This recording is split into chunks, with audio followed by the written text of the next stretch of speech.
Hi friends, இன்றைக்கி ஒரு அட்டகாசமான பூண்டு கார தோசை ரெசிபி தாங்க பார்க்க போகிறோம். அதுக்கு 7 வரமிளகாயை சுடுதண்ணியில் ஊற வச்சு வச்சுக்கோங்க. அடுத்தது ஒரு நெல்லிக்காய் சைஸ் அளவு புளியையும் சுடுதண்ணியில் ஊற வச்சு வச்சுக்கோங்க. அடுத்ததாக ஒரு கைப்பிடி அளவு பூண்டு எடுத்துக்கோங்க.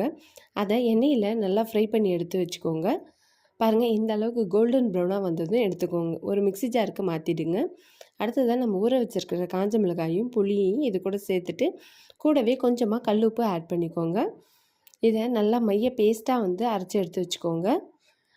அடுத்தது ஒரு தோசைக்கல்லில் ஒரு கரண்டி மாவு விட்டு நல்லா ஸ்ப்ரெட் பண்ணி தோசையை நல்லா தின்னாக ஊற்றிக்கோங்க. ஒரு ஸ்பூன் ஆயில் விட்டுக்கோங்க.